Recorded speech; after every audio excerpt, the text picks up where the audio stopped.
Am I an idiot for telling my fiance we should call off the wedding if she doesn't approve of my female best man? So, I, male 28, proposed to my girlfriend Jasmine, female 24, in March. Earlier this week she and I were talking about wedding plans and she already picked out who her bridesmaids were gonna be and was questioning me about my groomsmen to see who'd walk with who and all that. I told her who I wanted and let her know that my best man was actually going to be my friend Kate, 27, female. Jasmine kind of freaked out and was really adamant about her not being the best man. I asked her why and she listed off a lot of reasons, none of which I believe. She said it'll look weird in the photos. It'll be weird when Kate has to walk down the aisle with her maid of honor. That she doesn't want Kate to be distracting to guests. That Kate's too short.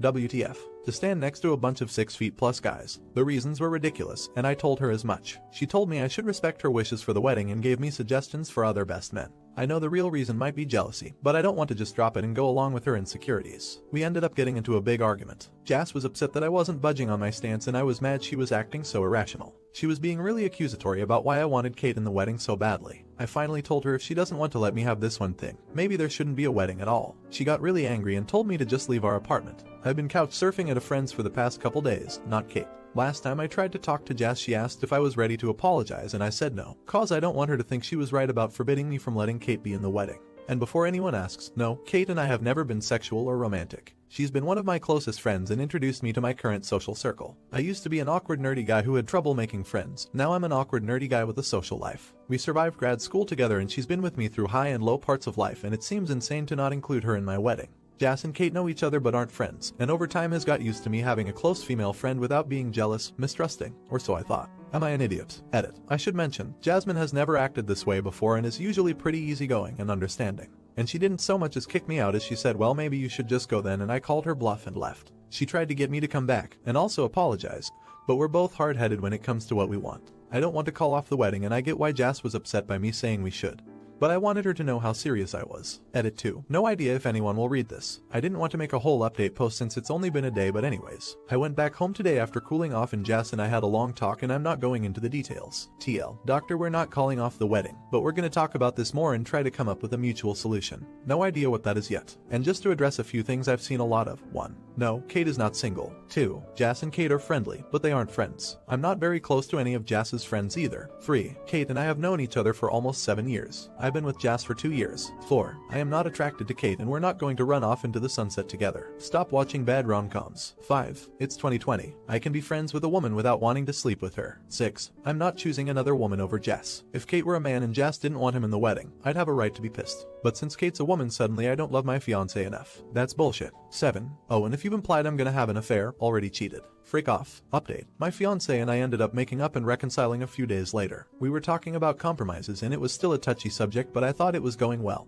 And we'd recover. I wish I could leave it at that. She's now my ex-fiancé. A little over 2 weeks after our fight, a friend of Jas contacted me. She told me Jasmine had been venting to her friends over the Kate situation, and she couldn't keep quiet any longer because it wasn't fair to me. This friend sent me messages between Jasmine and her friends, where Jasmine is essentially talking about not trusting me and Kate, and saying some pretty derogatory things about her. If that was it, I'd be angry but not furious. Long story short, the conversation turns into some confusing back and forth. The friend that sent me the messages filled me in with what she knew. Basically, Jas had an affair before we got engaged. It had allegedly been just one time with some guy she doesn't talk to anymore, but I don't know what to believe. Based on the messages, it seems like that was the case. Apparently all of her friends knew about this and I was being played the whole time. I talked to Jas and she denied it, but I told her I didn't care, she needed to leave. She was throwing a fit and refused to, so I left my own home again because of her. Told her I'd tell everyone what she did if she didn't pack up her poop and go by the time I returned. It worked. 2 days later I came back and she was gone. She's tried contacting me to set things right, but I'm not interested. She can keep the ring for all I care at this point. I just don't want to see her yet. I felt so stupid and worthless and embarrassed. I didn't tell anyone the reason we broke it off. No idea what Jas is telling people, and I don't care. The past month and a half has been a nightmare, but I've been slowly recovering my pride, and I'm trying to convince myself what she did was her own fault, not mine. It works about half the time. And because I know some of you are going to ask because you think this is some shitty freaking rom-com, I didn't go running to Kate. I've hardly spoken to her or anyone else for a while now. I've been enjoying quarantine and being left alone. That's my final update on the situation. Those of you who said Jas was being paranoid because she had something to hide can go pat yourselves on the back. Not an idiot. Sorry to hear that, but honestly not surprised. Cheaters tend to judge others by their own standards, so it makes sense that she would accuse you. You are not stupid or worthless, and the embarrassment is hers, not yours. You deserve better in a relationship, and I hope you get it. Not an idiot. I've been cheated on before, walked in on it and everything, and I applaud your strength. It took me a while to realize it wasn't because something was wrong. If anything, reach out to your core friends and tell them what's up. It really helps to have PPL in our corner. Like you, I didn't really tell anyone what happened except like 4-5 close friends, and that was a massive help. Also, I started therapy like 9 months after the fact, and that significantly helped. What would you do if your fiancé cheated on you? Let me know in the comments. Now, am I an idiot for threatening to ban my brother from my wedding because he plans on proposing at the reception? I, male 25, and I'm getting married in December. My fiancé, female 24, and I both are very excited and busy planning, and this incident is making things much more stressful. A couple weeks ago, I was talking about the wedding with my brother, male 30, and he asked if it'd be okay for him to propose to his girlfriend at our wedding. I laughed and said, yeah, sure, if you want to get your ass handed to you by my fiancé. He laughed, and I figured he got the message. The other day, my fiancé came to me, in tears, saying that my brother had called her and thanked her for letting him propose at the wedding. She told him that it never happened, and he wasn't allowed to do that, and he just laughed and thanked her again. I called my brother back and asked him what was going on. He's insisting that he's going to propose to his girlfriend at the wedding. He claims it's getting even for when I announced our engagement at the same family dinner. He brought his girlfriend to meet the family. I had no idea. They arrived separately and she got there after I had made the announcement. I told him if he doesn't get it through his head that he is absolutely not allowed to propose. Both him and his girlfriend won't be allowed into the wedding at all, and if he tries to pull a stunt, he'll be kicked out immediately. He didn't take it well and told the whole family. My fiancé and I have been getting calls and messages from them telling us how shitty we are for doing that. How dare I turn my back on my brother? He's also now blaming me for spoiling the proposal to his girlfriend and the family, because if I hadn't been such an ass, he wouldn't have had to break the news to the family like this. I still stand by what I did. I don't think I was out of line at all, but my fiancé thinks we should have just let him propose to avoid conflict. I know it means a lot to her that everyone gets along and that there's no hard feelings, especially since she's feeling stressed as is, but I don't want to give in to my brother. Am I an idiot? Edit. Thanks for all the responses. I didn't expect this to get this many comments. To address something. While I understand the intent behind the suggestions, my fiancé and I will not be telling my brother that we'll announce a pregnancy at his wedding in retaliation. We are unable to conceive and this is a sore subject to us. Update. As I mentioned a couple times in the comments of my original post, my fiancé and I wrote up a Facebook post to explain the situation to our families, mostly mine, including screenshots of texts with my brother. I decided I didn't want to link the post here as it feels a little too personal to be slapping on Reddit. Sorry, as expected. Once the family heard our side of the story and put everything together, many of them changed their tune. Most of the family members who had been calling me an idiot ended up apologizing and siding with me and my fiancé. My brother was livid. He called me about an hour after the post went up and demanded that I take it down because it made him look bad. He said he was being unfairly attacked, and even blamed me for his girlfriend breaking up with him. My brother has formally been banned from the entire wedding, and we've asked any family members who continue to side with him to RSVP that they will not be attending. Our parents aren't happy with the turnout, and my mother has decided she won't be attending my wedding because of how I'm alienating my brother during an important event. I don't mind. I've never been very close with her, and while it is a bit sad that she's choosing my hard-headed brother over my wedding, I still have my father's full support. My brother's, now ex-girlfriend, is still invited and got promoted to bridesmaid because of how helpful and supportive she's been to my fiancé. Hopefully this is the last issue we'll run into during wedding planning. Not an idiot. I love a bit of karma. He was a jerk and now he has no wedding to attend to and no girlfriend to propose to, and to top it off, the girlfriend is now a bridesmaid. If that isn't satisfaction from karma, then I don't know what is. If that was me, I'd end up walking around with the smuggest of smiles on my face for a very long time. I'm sorry, I'm just pretty like that. Not an idiot. Wow, I mean, the silver lining is that you now have less food, chairs, etc. to prepare. Right. I love the fact that my ex-GF is now the bridesmaid. Could be the start of a great friendship, or at least it sounds like it, lol. Opus, I wish you and your future wife health and good fortune, and most importantly happiness. Do you think it's weird to propose at a wedding? Let me know in the comments. Now, am I an idiot for possibly making my parents homeless? This isn't just me, it includes my twin brother. My brother and I, male 17, had an accidental pregnancy. For context, our oldest sibling is 37 and has a kid who goes to our high school. Our nearest sibling is 28. My parents always made it clear that we weren't supposed to exist. They were never abusive or neglectful or anything,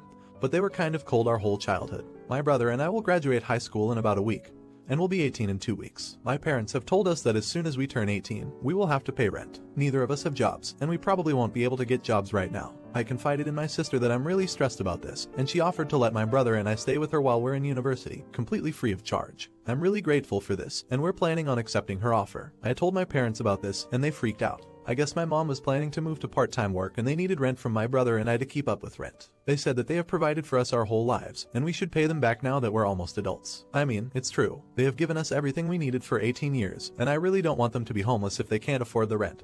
but I don't know how I would even afford to live with them. Am I an idiot? Edit. My brother and I both have some savings, so we could conceivably pay rent for a few months. I also feel guilty moving in with my sister, because she has 3 little kids and a cat to take care of, and I don't want to put any extra strain on her. None of my siblings have a great relationship with our parents, so my parents won't ask them for help. Edit number 2. I'm actually shocked by the support here. I've been talking it over with my brother, and we're going to move out as soon as we legally can. Thanks guys. Also, I don't know how to add a photo, so for all of you asking for a cat tax, I'm just going to tag my sister somewhere in the comments and you can go look at Eris on her profile. Hey folks, it's been like 3 weeks and many things have happened. I graduated high school, go me. I turned 18, and I moved out. I finally feel like I'm adulting, kind of. I moved in with my sister the day after my birthday, and I've been living with her for a bit over 2 weeks. It's been really weird. They do all of this stuff in her house that we never did as kids. Family dinners every night. Never done it once until now. My sister and her fiance carve out blocks of time to spend with the kids. My parents never did that. My oldest nephew, he's 10, dropped an open can of pineapple in the kitchen a few days ago.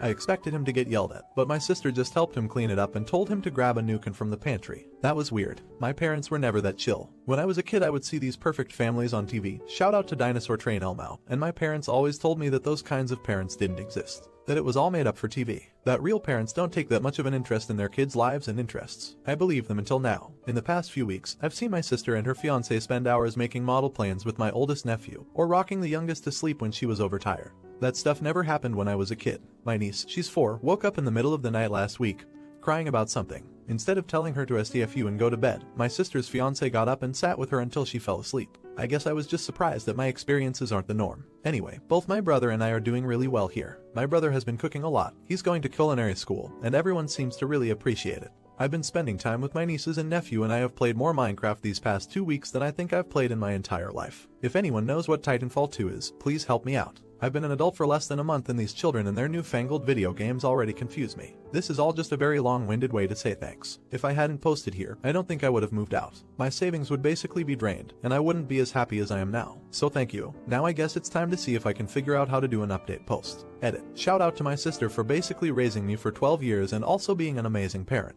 I could just go and say all this to her face, but there's so many stairs in this house and I'm lazy. Kalani, how many times am I going to have to say it before you accept that you're a good person? Every time I go to thank you for giving up space in your house for me and Cam, you say that if you didn't help us out, it would have been someone else. I get that you have strangely low self-esteem, as evidenced by your Am I the Idiot post, but can you just accept that you're an unbelievably good person and move on so I can finally thank you? Not an idiot. So you can't come downstairs to compliment me, but you can come downstairs to tell me to go upstairs to get my phone and then come back downstairs so you can see my reaction to you complimenting me. I see how it is. Honestly, I'm just happy you're here. I told you before, me and Michael and Daniel have been waiting so long to move you guys out of that house. I'm just the one who has the available rooms. If Michael wasn't overseas, it would have been him. If Daniel had another room, it would have been him. But anyway, I love you both. It's been really nice to have some extra hands around the house, especially with Cam and his cooking. I see why he's going to culinary school. The kids love you. Ethan thinks you guys are great. Even Eris likes you, and that's pretty darn rare. Keep being the person you are, and I think this arrangement is going to work out fantastic.